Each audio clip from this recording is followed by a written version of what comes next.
नमस्कार, आप देख रहे हैं न्यूज टीवी इंडिया और आपके साथ मैं हूं पर्णिका तिवारी। इस वक्त की सबसे बड़ी खबर मिडल ईस्ट से आ रही है। बता दें कि ईरान के supreme leader Ayatollah Ali Khamenei की मौत हो चुकी है। ईरानी सरकारी टीवी ने इसकी पुष्टि करते हुए बताया कि अमेरिका और इजराइल के हवाई हमलों में खामनेई शहीद हो गए हैं। कल से लेकर आज तक इस टकराव ने पूरे क्षेत्र को हिला दिया है। ईरान के तेहरान, इस्फहान और तब्रिज, सीरिया के दमिश्क और होम्स, लेबनान के बेकरार और बेकुला और यूएई के दुबई और अबू धाबी जैसे शहर हमलों की चपेट में रहे। इसके जवाब में ईरान ने खाड़ी के देशों और इजराइल पर मिसाइल और ड्रोन हमले किए, जिससे मध्य पूर्व में तनाव चरम पर है। खामनेई की मौत के बाद देश भर में भारी मातम और प्रदर्शन देखे गए। पूरे ईरान में लोग सड़कों पर उतर आए। आंखों में आंसू और गुस्सा साफ दिखाई दे रहा है। पाकिस्तान के कराची में अमेरिकी दूतावास पर भीड़ ने हमला किया, जिसमें कम से कम 8 लोगों की मौत हुई। सऊदी अरब ने ईरान के हमलों की कड़ी निंदा की है और अपने क्षेत्र की सुरक्षा के लिए सतर्कता बढ़ा दी है। भारत में भी सुरक्षा अलर्ट जारी किया गया है और ऑपरेशन 270 के तहत लगभग 270 भारतीय नागरिक सुरक्षित वापस लाए जा चुके हैं। वही सत्ता सौंपने की दिशा में ईरान के अधिकारियों ने बताया कि अब देश की कमान मोहतबा खामनेई के हाथों में दी गई है, जबकि ईरानी सेना और ब्रिगेडियर अहमद वाहिदी जैसी वरिष्ठ सैन्य कमान अभी भी सक्रिय और देश की रणनीति तय करने में मुख्य भूमिका निभा रही है। बता दें कि विशेषज्ञों का कहना है कि अब ईरान, अमेरिका और इजराइल के बीच स्थिति बेहद संवेदनशील है और एक छोटी चूक भी पूरे क्षेत्र में बड़े युद्ध का रूप ले सकती है। ईरान सरकार ने खामनेई की मौत पर 40 दिन के राष्ट्रीय शोक और 1 हफ्ते की सरकारी छुट्टी का ऐलान किया है। इस दौरान सरकारी टीवी पर एंकर भावुक होकर कहते हुए दिखाई दी कि आज ईरान ने अपना रहबर खो दिया। खामनेई को शहीद बताया जा रहा है। तो इस वक्त की सबसे बड़ी खबर आ रही है ईरान से, जहां ईरान के supreme leader Ayatollah Ali Khamenei का निधन हो चुका है। तो इस वक्त की सबसे बड़ी खबर ईरान से, ईरान में अयातुल्लाह अली खामनेई का निधन हो चुका है। वहां के तमाम जो लोग हैं वो इस बात खुशी भी जता रहे हैं, तो वहीं कई लोगों में इस बात का गम भी है कि उनके सुप्रीम लीडर की मौत हो चुकी है। बता दें कि पहले इस बात की पुष्टि नहीं थी कि वाकई उनका निधन हुआ है, लेकिन आज सुबह ईरान के एक सरकारी टीवी चैनल ने इस बात की पुष्टि की और बताया कि ईरान के supreme leader Ayatollah Ali Khamenei का निधन हो चुका है। और इस पर बाकी तमाम अपडेट्स के लिए हमारे साथ बने रहिए। तो खबर ईरान से आप अपनी टीवी स्क्रीन पर देख सकते हैं। ईरान में चारों तरफ कैसे इजराइल और अमेरिका के हमले से अफरा तफरी मची हुई है। ईरान में हमला किया अमेरिका इजराइल ने, उसके बाद वहां पर खबर आई कि सर्वोच्च नेता अयातुल्लाह अली खामनेई का निधन हो चुका है। आपको बता दें कि कल ईरान पर हमला हुआ, अमेरिका और इजराइल का संयुक्त हमला था, जिसमें कई वरिष्ठ नेताओं की मौत हुई।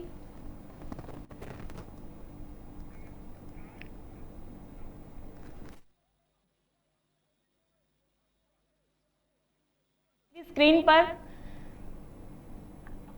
देख सकते हैं आप, जगह जगह से तमाम वीडियो सामने आ रही हैं। तमाम जगह लोग प्रोटेस्ट कर रहे हैं, गुस्से में हैं खामनेई की मौत से। टीवी स्क्रीन में आप तस्वीरें देख सकते हैं। जगह जगह से, अलग अलग जगह से तस्वीरें सामने आ रही हैं। लखनऊ से, जौनपुर से, श्रीनगर से तमाम तस्वीरें अलग अलग जगह से हम आपको तस्वीरें सामने आपकी टीवी स्क्रीन पर आप देख सकते हैं, कैसे लोग प्रोटेस्ट कर रहे हैं खामनेई की मौत को लेकर। उनमें गुस्सा है, वो लोग इस बात से नाराज हैं कि आखिर उनके सर्वोच्च नेता की मौत हुई है। ईरान पर हमला किया गया, इजराइल और अमेरिका ने उनके सर्वोच्च नेता को मार दिया। आप देख सकते हैं अपनी टीवी स्क्रीन पर किस तरीके से लोग गुस्से में हैं, लोग प्रोटेस्ट कर रहे हैं। लोग इस बात से अमेरिका से नाराज हैं कि उन्होंने खामनेई को मौत के घाट उतार दिया। तो आप देख सकते हैं अपनी टीवी स्क्रीन पर जगह जगह से, लखनऊ से, जौनपुर से तस्वीरें सामने आ रही हैं।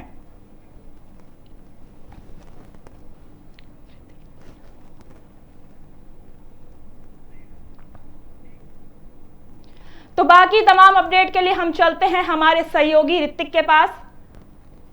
जो हमें आगे की तमाम खबरें बताएंगे। ऋतिक जी, खामनेई की मौत के बाद क्या कुछ अपडेट है, क्या कुछ लोग कह रहे हैं, आखिर आगे का माहौल क्या होने वाला है?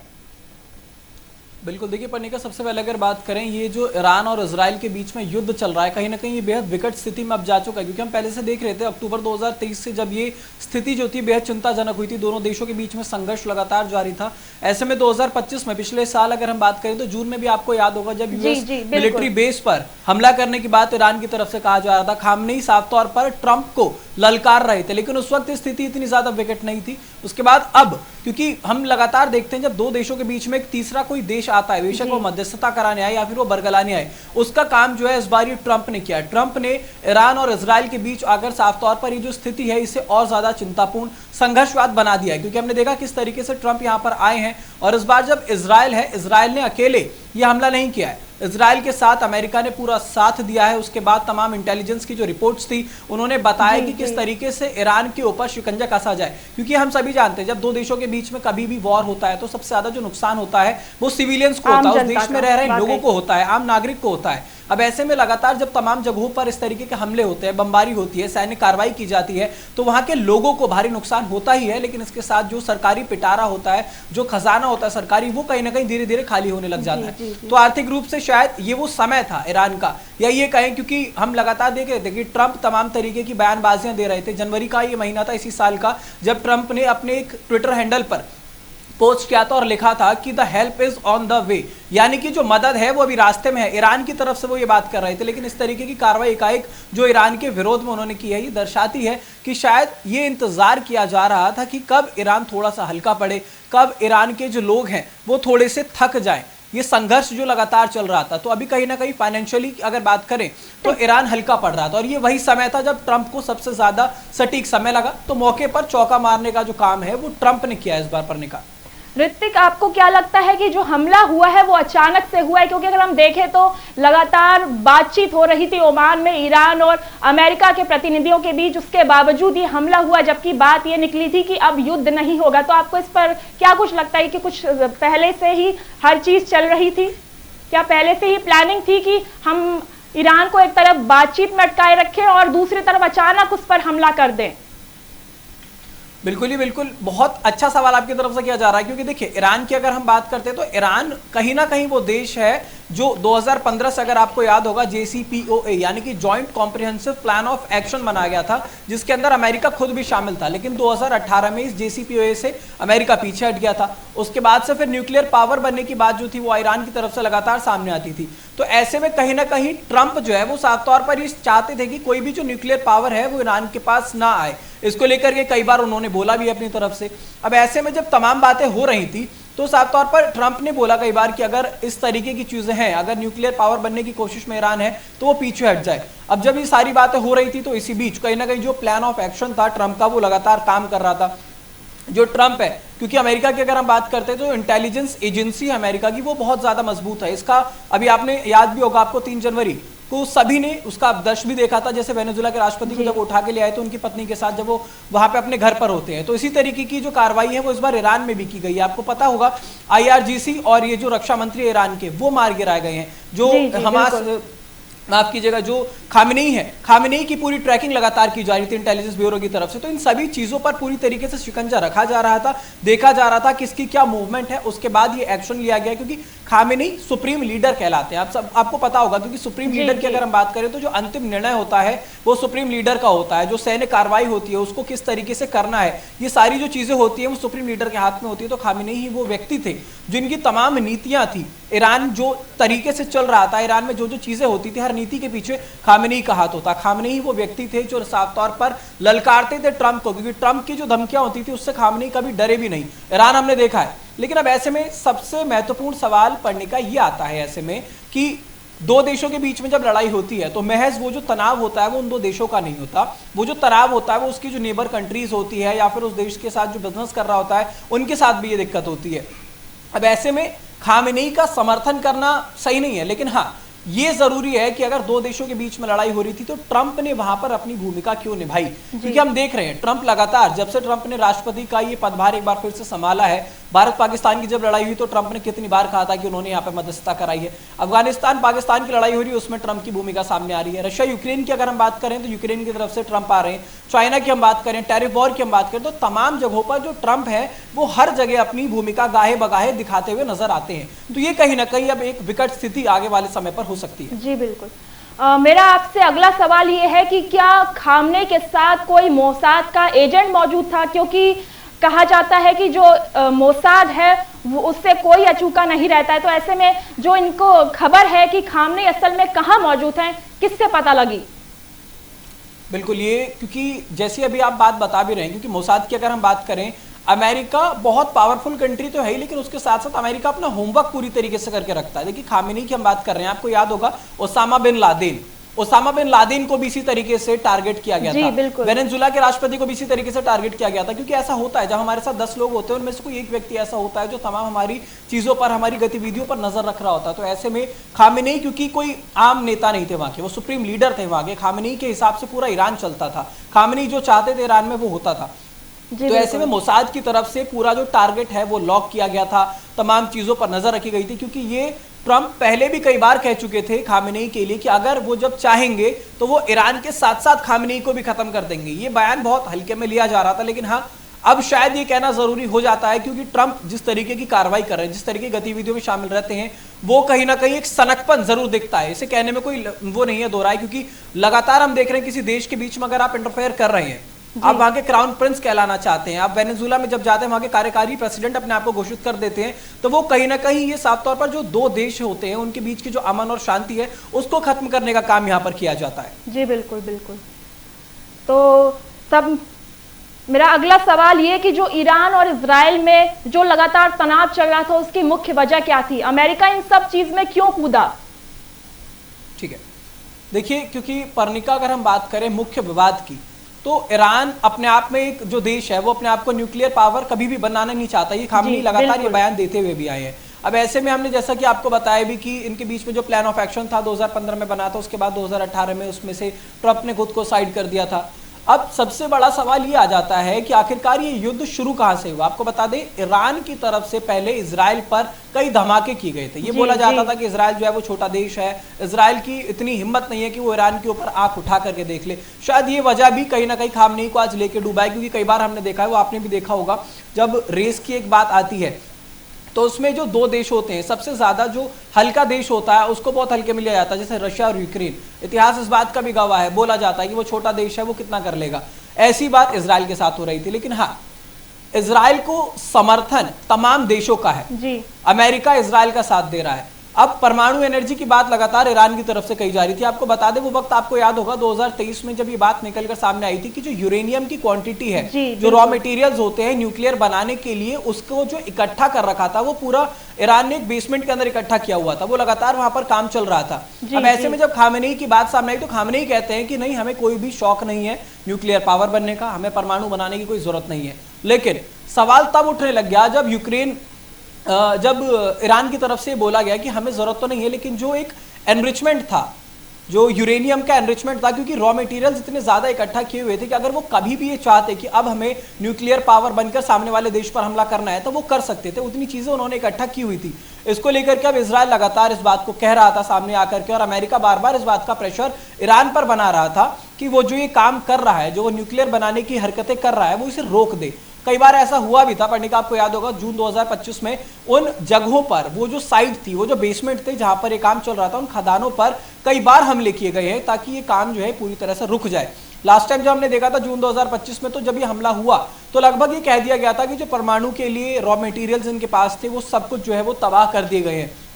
बावजूद इसके तमाम चीजें हो रही थी। इसी वजह से जो दोनों देश है इनके बीच में संघर्ष चल रहा था। लेकिन अब जब अमेरिका दोनों देशों के बीच में कूद चुका है तो कहीं ना कहीं जो स्थिति है ये बेहद विकट हो रही है, और ऐसा साफ तौर पर देखा भी जा सकता है, क्योंकि ईरान की हम बात कर रहे हैं। ईरान लगातार, जब खामेनेई की मौत के बाद भी ईरान ने पॉज नहीं लिया है पढ़ने का, वो रुका नहीं है ईरान। खामेनेई की मौत हुई है, उसके बाद उन्होंने एकाएक कमांडर इन चीफ की नियुक्ति की है।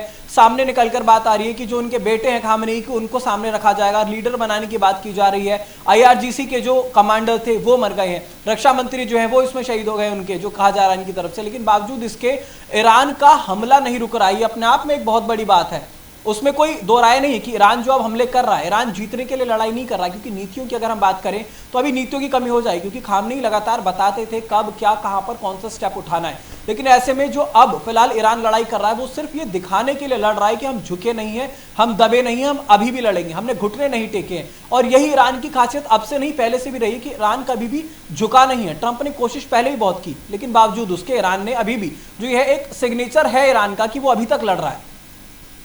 ऋतिक, आप बने रहिएगा हमारे साथ, हम आपसे जल्द जुड़ेंगे।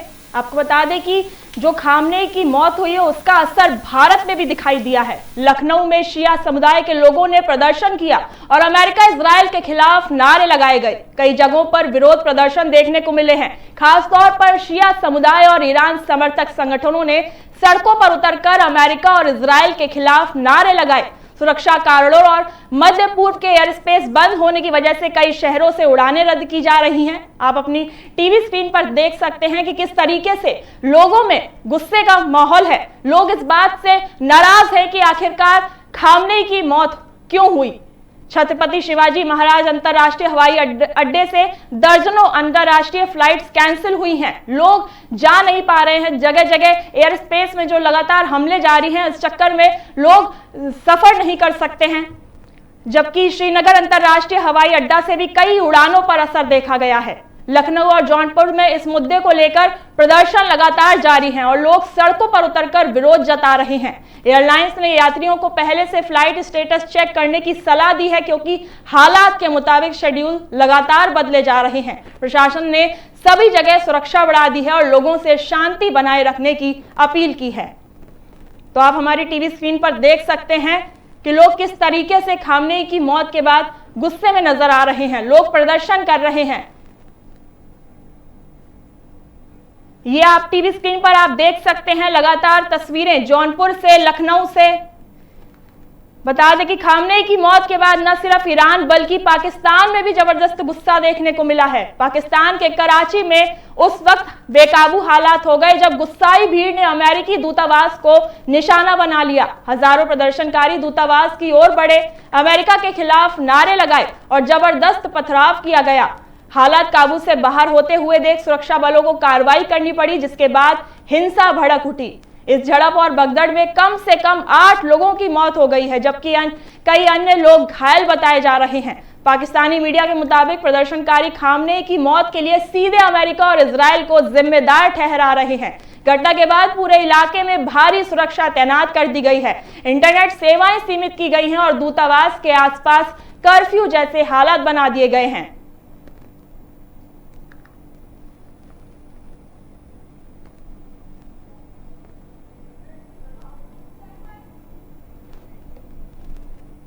और हमारे साथ हमारे सहयोगी ऋतिक फिर से जुड़ रहे हैं बाकी सारी तमाम अपडेट्स के लिए। अमेरिका और इजराइल ने मिलकर जो संयुक्त कार्रवाई की उसको लेकर खामनेई की मौत हो गई, जिससे लोगों में आक्रोश है। लोग गुस्से में हैं कि आखिरकार उनके सर्वोच्च नेता को क्यों मार गिराया गया। बता दें कि इस वक्त की बड़ी खबर ईरान से। ईरान में खामनेई की जो मौत हुई है उसको लेकर लगातार जगह जगह, भारत में भी कई जगह प्रदर्शन देखने को मिले। कराची में, पाकिस्तान के कराची में तो लोगों ने यूएस एम्बेसी को घेर लिया और वहां पर लगातार पथराव जारी है। कमला हैरिस ने ट्रंप पर निशाना साधा। जल्दी ऋतिक, आपको मेरी आवाज आ रही है? जी जी जी। ऋतिक, कराची का क्या कुछ अपडेट है? अभी वहां क्या हालात हैं, कितने लोगों की मौत हुई और क्या कुछ तमाम अपडेट? बिल्कुल, क्योंकि आप देखिए पर्णिका, लगातार तमाम जगहों पर विरोध दिखाया जा रहा है। जो ईरान के सुप्रीम लीडर खामेनेई की मौत हुई उसके बाद से तमाम जगहों पर लोग बता रहे हैं कि ये गलत हुआ है। अब ऐसे में कराची में जो अमेरिकी कंसुलेट था वहां पर भी यहाँ पर लोगों की तरफ से हमला किया गया था। पुलिस स्टेशन में आग लगाई गई है, वहां पर गोलीबारी तक हो गई है। आपको बता दें 8 से ज्यादा लोगों की जो है जान यहाँ पर जा चुकी है, यानी कि सिविलियंस जो है, अब सिविलियंस को खासतौर पर नुकसान हो रहा है। जैसे कि हमने पहले भी आपको बताया था पर्णिका, 2 देशों के बीच में जब लड़ाई होती है तो आग में जो झुलसते हैं वो सिविलियंस तो होते ही हैं, लेकिन जो नेबर कंट्रीज होती हैं जो उन्हें कॉपरेट कर रही होती है उनको भी कहीं ना कहीं इससे खासा नुकसान देखने को मिलता है। तो अब ऐसे में अमेरिकी कंसुलेट में इस वजह से भी लोगों को गुस्सा आ रहा है, क्योंकि बार बार हम ये बात बता रहे हैं आपको कि अमेरिका का बीच में घुसना स्थिति को और ज्यादा विकट बनाता है।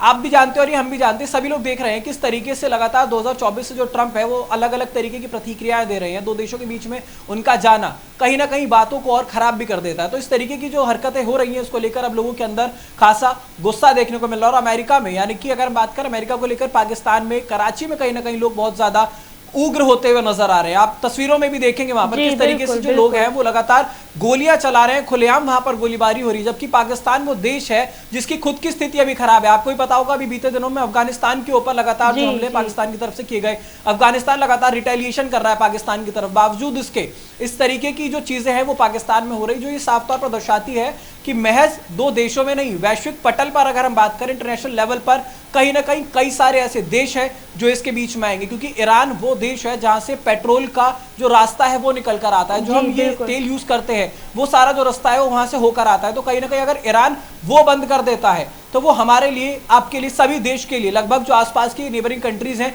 उनके लिए बहुत ज्यादा दिक्कत होगी। जी ऋतिक जी, एक बात बताइए कि जब भी किसी दो देशों के बीच युद्ध होता है तो अमेरिका उसमें क्यों कूदता है? अब बात रहे भारत या पाकिस्तान के युद्ध की, तब भी अमेरिका ने बोला कि अमेरिका ने ही सीज फायर करवाया है। रशिया यूक्रेन के बीच जो भी युद्ध चल रहा है उसमें भी अमेरिका लगातार रशिया पर दबाव बनाता रहा है और अब ईरान पर। तो ये ऐसा अमेरिका क्यों करता है हर बार? देखिए पर्णिका, एक बहुत पुरानी कहावत है, हम सभी ने सुना होगा, जब नाश मनुष्य पर चढ़ जाता है तो पहले विवेक मर जाता है। ये बहुत हकीकत बात है। जिस तरीके से ट्रंप अभी कर रहे हैं वो साफ तौर पर इस बात को दर्शाता है कि किस तरीके की मंशा जो है वो ट्रंप की है। एक व्यक्ति अगर ये चाह लेगा कि वो पूरे विश्व का गुरु बन जाए तो वो बहुत मुश्किल है। हालांकि कहा जाता है कि यूएस मिलिट्री जो है, जो यूएस आर्मी है, वो बहुत ज्यादा मजबूत है, लेकिन बावजूद इसके हर जगह पर ट्रंप का जाना, हर जगह पर ट्रंप का एक्शन लेना वो कहीं ना कहीं बहुत खराब हो जाता है। ट्रंप को हम देखते हैं वो कहीं पर मध्यस्थता की बात करते हैं तो कभी एकाएक वो ये बोलने लग जाते हैं। ये असीम मुनीर जो पाकिस्तान में अभी जो अमेरिका का विरोध कर रहे हैं, वहीं के असीम मुनीर जो हैं उन्होंने इस बात की थी कि वो नोबेल पीस का जो पुरस्कार है वो इनको मिलना चाहिए ट्रंप को। बावजूद उसके अगर हम पीस का पुरस्कार उन्हें देना चाहते हैं तो इस तरीके की जब चीजें वहां पर होती है तो वो दर्शाती है कि ट्रंप हर वक्त ये नहीं चाहते किसी देश में पीस रहे। क्योंकि वो लगातार अब देखते हैं कहीं पे हथियार सप्लाई का काम होता है, कहीं पर अगर कोई देश है उसके साथ उन्हें टैरिफ वॉर बढ़ाना होता है, एक देश के साथ वो दोस्ती करते हैं तो दूसरे के साथ दुश्मनी कर लेते हैं। कहीं ना कहीं स्टेबिलिटी जो है वो ट्रंप के अंदर बहुत ज्यादा कम है, ये सभी जानते भी हैं। तो इस तरीके की हरकत जो है वो ट्रंप लगातार कर रहा है। और या फिर यूं कहे कि जो दूसरा कार्यकाल ट्रंप का रहा है, कहीं ना कहीं इसमें उठापटक लगातार शुरुआत से ट्रंप करते हुए आए हैं। और ये सिर्फ अपने देश के नुकसान के लिए नहीं, बल्कि इंटरनेशनली तमाम जगहों पर, चाहे वो भारत हो, चाहे वो पाकिस्तान हो, चाहे वो इजराइल हो, चाहे वो यूक्रेन हो, चाहे वो रशिया हो, तमाम देशों के लिए अब कहीं ना कहीं जो ट्रंप है वो बहुत नुकसानदायक साबित हो रहे हैं। जी, तो ये पूरी जो तमाम घटनाक्रम है उसका ईरान की राजनीति पर अब क्या असर पड़ेगा? आप इसे किस तरीके से देखते हैं?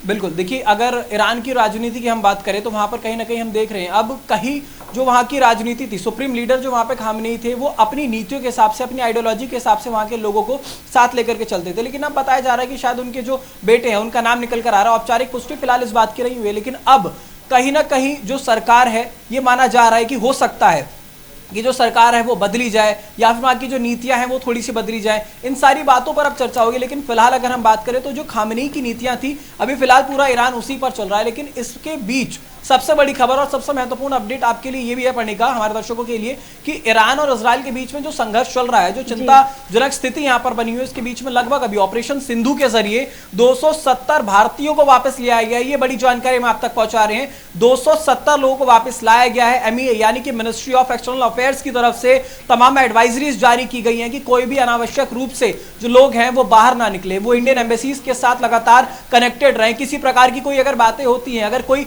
परेशानी आती है, अपने पासपोर्ट्स, अपने डॉक्यूमेंट्स जो हैं वो पूरी तरीके से तैयार रखें। इसके साथ ही DGCA की अगर हम बात करें, director general of civil aviation की, तो उन्होंने भी तमाम तरीके की ट्रैवल एडवाइजरीज जारी की हैं कि किसी भी तरीके की अगर आपको ट्रैवल करना है या फिर वहां से वापस अगर आपको आना है तो इसका खासतौर पर ध्यान रखें। 28 मार्च को लगभग 410 फ्लाइट्स ऐसी थी जो रोक दी गई थी और आज 444 ऐसी फ्लाइट्स हैं जिन्हें रोका गया है। साथ ही साथ आकाशा हो, चाहे इंडियन एयर हो, चाहे एयर इंडिया हो, चाहे इंडिगो हो, हर एयरलाइन को बोला गया है तमाम अलग अलग तरीके की ट्रैवल एडवाइजरीज जारी करने के लिए। किस तरीके से, क्योंकि जो हवा में ट्रैफिक है, एयर ट्रैफिक है, उन सभी को देखते हुए इसका ध्यान रखा जा रहा है कि कोई भी दिक्कत ना हो, किसी भी यात्री को किसी प्रकार की समस्या ना हो, इस वॉर के दौरान सिविलियंस की जान को कोई खतरा ना हो, इसका सबसे ज्यादा ध्यान रखा जा रहा है। पर्णिका जी, मेरा अगला सवाल ऋतिक आपसे, ईरान के संग जो अमेरिका और इजराइल का तनाव लगातार बढ़ रहा है, इसने ईरान में ने एक धमकी दी। आपको बता दें कि दुनिया का सबसे महत्वपूर्ण तेल मार्ग है स्ट्रेट ऑफ हॉर्मुज, ईरान ने उसे बंद करने की धमकी दी और देखा जाए तो वो एक ऐसा मार्ग है जहां से 2 करोड़ बैरल तेल हमारा आता है। ऐसे में भारत पर इसका क्या असर पड़ेगा?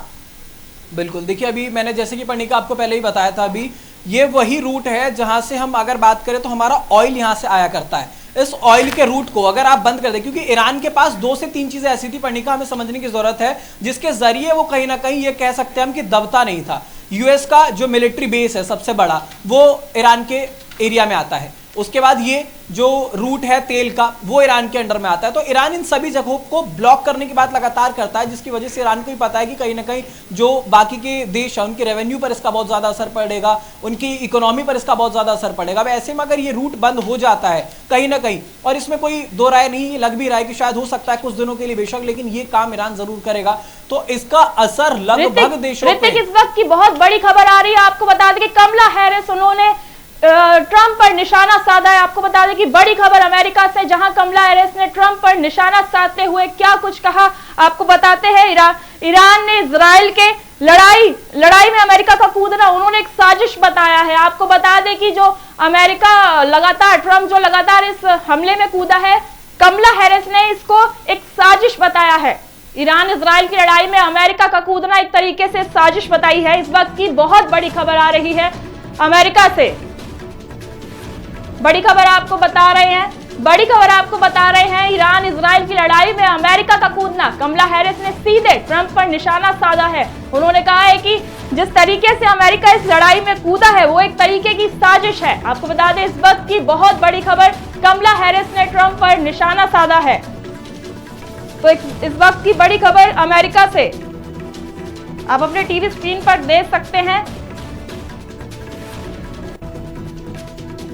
कमला हैरिस ने ट्रंप पर निशाना साधा है कि ईरान इजराइल की लड़ाई में जो अमेरिका का कूदना है वो एक तरीके से साजिश है।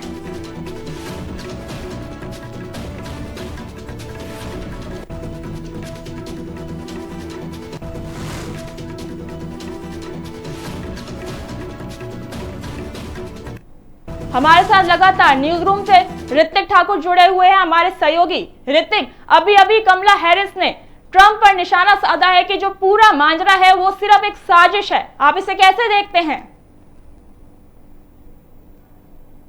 तौर पर अपने आप में बहुत सारी बातें दर्शाता है। देखिए अमेरिका की वो राजनीति है, इससे पहले वो उपराष्ट्रपति भी वहां की रह चुकी है अमेरिका की, उन्हें पता है, उन्होंने नजदीक से अमेरिका की राजनीति को देखा हुआ। आपको बता दें सबसे पहले कमला हैरिस की भारतीय मूल की हैं, वो तमाम राजनीति की चीजों में लगातार सक्रिय भी रहती हैं। अब इस तरीके की जो बयान, जैसे कि हम आपको बता भी रहे थे पर्णिका, लगातार हम भी देख रहे हैं कि ट्रंप का हर जगह घुसना बेहद गलत है, और इसी को लेकर कमला हैरिस ने भी साफ तौर पर ये जाहिर किया अपनी बात की वो बार बार इस तरीके के जो बयान दे रहे, क्योंकि इंडिया पाकिस्तान की भी जो लड़ाई हो रही थी तो उस बीच में कमला हैरिस का जो बयान है वो उस वक्त भी सामने आया था। मध्यस्थता को लेकर लगातार कभी वो कहते थे हाँ हमने मध्यस्थता कराई है, कभी कहते थे हमने नहीं कराई। उसी तरीके का बयान एक बार फिर से कमला हैरिस का है, क्योंकि एक असंतोष जो है अमेरिका के अंदर भी ट्रंप को लेकर आता, क्योंकि ट्रंप को लेकर के अगर अमेरिका के हम सिविलियंस की बात करें तो उनके मन में भी काफी सारी बातें आती हैं। जिस तरीके के टैरिफ वॉर वो लगातार बढ़ाते जा रहे हैं, वो कहीं ना कहीं सिर्फ अमेरिका के लिए ही नहीं बाकी तमाम जगहों के लिए भी नुकसानदायक है। तो ऐसे में इस बार ये जो बयान आया है इसको लेकर के अब कमला हैरिस ने भी साफ तौर पर अपनी नाराजगी जाहिर की, और ये हकीकत है कि ईरान इजराइल के युद्ध को और विकट बनाने का जो काम है वो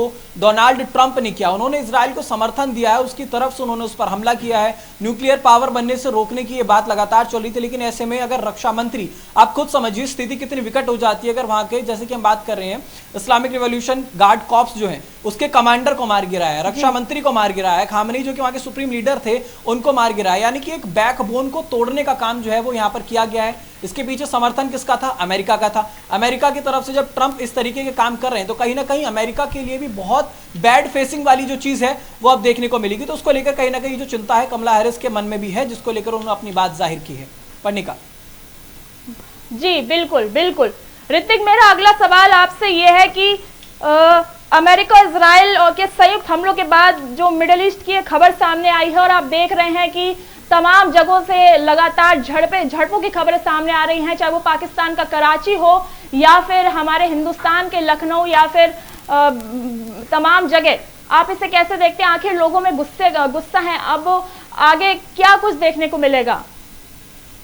बिल्कुल पन्निका, देखिए जिस तरीके से अब विरोधाभास जो है यहाँ देखने को मिल रहा है, सिर्फ महज इसका विरोध अब ईरान में नहीं रह गया, इसका विरोध अब भारत के अंदर भी हो रहा है। आप देखेंगे तमाम जगहों पर, चाहे वो जौनपुर हो, चाहे वो लखनऊ हो, चाहे वो जम्मू कश्मीर हो, चाहे श्रीनगर हो, बेशक उत्तराखंड हो, तमाम जगहों पर। क्योंकि ऐसा होता है कि कई कई नेता ऐसे होते हैं जो देश के बाहर भी होते हैं और हम उनकी नीतियों से बहुत ज्यादा प्रभावित होते हैं। तो ऐसे में अगर हम बात करें खामेनी की, तो खामेनी की नीतियों से काफी सारे ऐसे लोग हैं, काफी सारी ऐसी जगह हैं जो बहुत ज्यादा उन्हें मानते होंगे। तो उन जगहों पर ईरान में जो खामेनी की मौत हुई उसको लेकर विरोध किया जा रहा है। पाकिस्तान की आपने बात की, कराची में आपने देखा कैसे यूएस कंसुलेट में जो जिस तरीके का हमला किया गया, उसके बाद अलग अलग जगहों पर इसका हमला हो रहा है। लेकिन जैसा कि हम बार बार बता रहे हैं, दो देशों के बीच में अगर लड़ाई होती है तो नेबर कंट्रीज पर इसका बहुत ज्यादा असर होता है, चाहे वो फाइनेंशियली हो, चाहे वो मेंटली हो। तमाम देशों के लिए अगर हम बात करें, एक रूट प्लान बदल जाता। अगर ईरान वो वाला जो रूट है जो आप बता रहे हैं तेल वाला, वो बंद करता है तो कहीं ना कहीं एक लंबा रास्ता तय करके आना होगा, तो कहीं ना कहीं जो ऑयल है वो महंगा होगा। ऐसे में पाकिस्तान के अंदर जो स्थिति है वो बहुत ज्यादा विकट होती जा रही। भारत के अंदर जो लोग हैं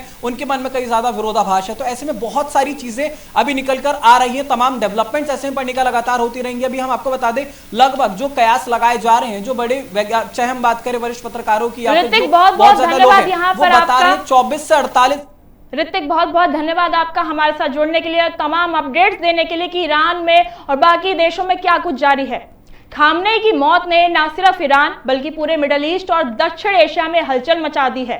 अमेरिका और इजराइल के खिलाफ गुस्सा चरम पर है। पाकिस्तान में हिंसा हुई और भारत में नागरिकों की सुरक्षा सुनिश्चित करने के लिए ऑपरेशन 270 चलाया गया। अब पूरी दुनिया की निगाहें ईरान, अमेरिका और इजराइल पर हैं और विशेषज्ञ चेतावनी दे रहे हैं कि एक छोटी चूक भी बड़े क्षेत्रीय युद्ध का रूप ले सकती है। ये समय न सिर्फ शोक और गुस्से का है बल्कि अंतर्राष्ट्रीय राजनीति में अस्थिरता और भविष्य के संकट का भी संकेत है। फिलहाल के लिए बस इतना ही। बाकी देश और दुनिया की तमाम बड़ी खबरों के लिए बने रहिए हमारे साथ। नमस्कार।